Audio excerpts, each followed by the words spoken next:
महाराष्ट्र राज्यामध्ये कॅन्सर रुग्णांच्या संख्येत नागपूर आणि विदर्भ आघाडीवर असतानाच नागपूरच्या शासकीय वैद्यकीय महाविद्यालयातील अपुऱ्या सुविधांमुळे रुग्णांचे हाल होत असल्याचा गंभीर मुद्दा काँग्रेसचे ज्येष्ठ नेते आणि माजी मंत्री डॉक्टर नितीन राऊत यांनी विधानसभेत उपस्थित केला.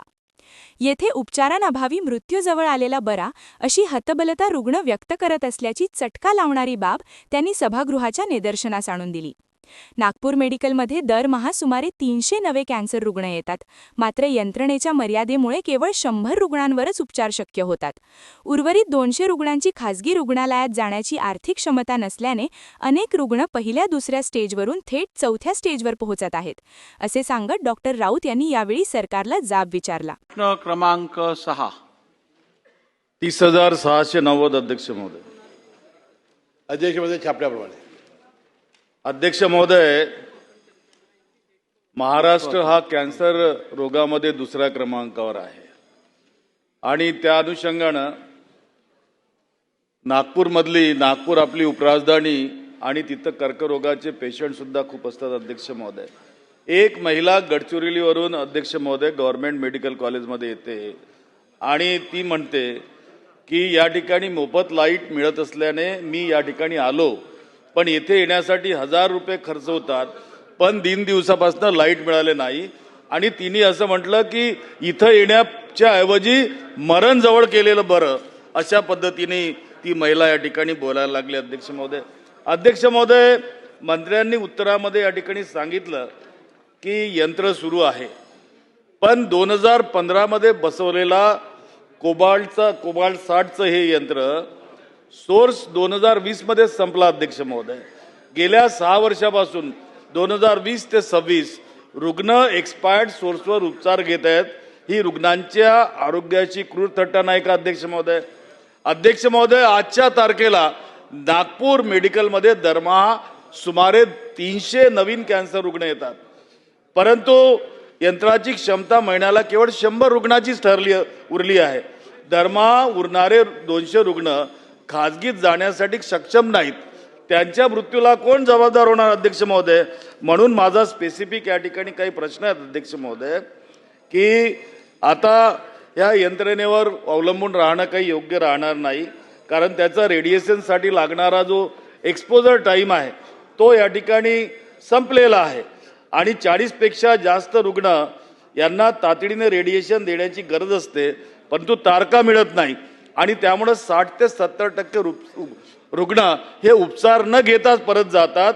या प्रतीक्षेमुळे कॅन्सरच्या पहिल्या किंवा दुसऱ्या स्टेजमध्ये असलेले पेशंट प्रतीक्षेमुळे तिसऱ्या किंवा चौथ्या स्टेजमध्ये जातात.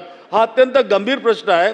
त्यामुळं या सरकारने आता जो यंत्र आहे कोबाल्ट 60 यासाठी काय व्यवस्था केली, नंबर 1, आणि नंबर 2 की या अतिरिक्त दुसरं यंत्र या ठिकाणी लागणार आणि ते भारत ट्रॉन 2 किंवा लिनॅक याची त्या ठिकाणी नितांत गरज आहे आणि जुन्या यंत्राची डागडुगी करून प्रश्न सुटणार नाही. त्यामुळं राज्य शासन हा दुसरं सुद्धा यंत्र त्या ठिकाणी देण्यासंबंधी प्रशासकीय मान्यता देऊन निधीची तरतूद करणार काय? आणि माझा या ठिकाणी आणखी एक प्रश्न असा आहे की आपण या ठिकाणी पहिल्या यंत्राला दुरुस्ती करणार, पण त्या यंत्राला दुरुस्ती केल्यानंतर सुद्धा उपचारामध्ये फारसा फरक पडणार नाही. त्यामुळं पहिल्या यंत्राला दुरुस्त करायला निधी आपण तातडीने द्यावा, जेणेकरून ते काम चालेल आणि दुसऱ्या यंत्राची तातडीने त्या ठिकाणी व्यवस्था करावी, ही माझी मागणी. डॉक्टर राऊत यांनी सांगितले की नागपूर मेडिकलमध्ये 2015 मध्ये बसवलेले कोबाल्ट 60 हे रेडिएशन यंत्र 2020 मध्येच निकामी झाले आहेत. गेल्या 6 वर्षांपासून रुग्ण या कालबाह्य यंत्रावर उपचार घेत आहेत. ही रुग्णांच्या जीवाशी खेळणारी क्रूर थट्टा असल्याचे त्यांनी नमूद केले.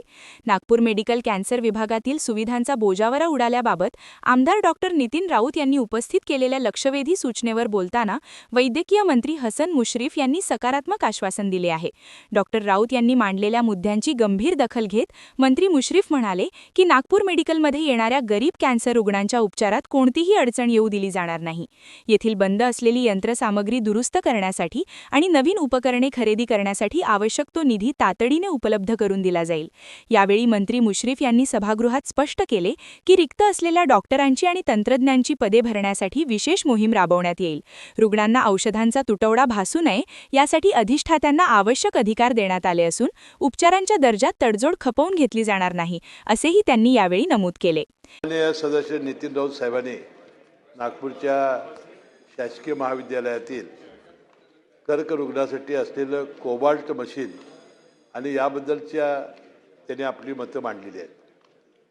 हे खरं आहे की 2015 वर्षा हे कोबाल्ट मशीनात आलेलं होतं आणि त्याचे सोर्स हे थोडेसे आता वीक झालेले आहेत आणि म्हणून या सोर्ससाठी आपण जिल्हा नियोजन मंडळाकडून 1 कोटी आणि अधिकचा निधी मिळवण्यासाठी आपण तांत्रिक मान्यता दिलेली आहे. प्रशासकीय मान्यता अप्राप्त आहे, परंतु एप्रिलमध्ये ती निश्चितपणाने मिळेल. त्याशिवाय आपल्या या विभागातील कॅन्सरच्या रुग्णांना अधिकचं हे यावं म्हणून लिनियर ॲक्सिलेटरसुद्धा आता आपण मंजूर केलेला आहे. आपण त्याचा खरेदी आदेश 20/2/2026ला दिलेला आहे. पुढील 6 महिन्यामध्ये हे लिनियर ॲक्सिलेटर बसवलं जाणार आहे. त्याशिवाय प्रश्नोत्तराचा संपलेला आहे. ब्रिकीथेरपी मशीनसुद्धा संपलेला आहे.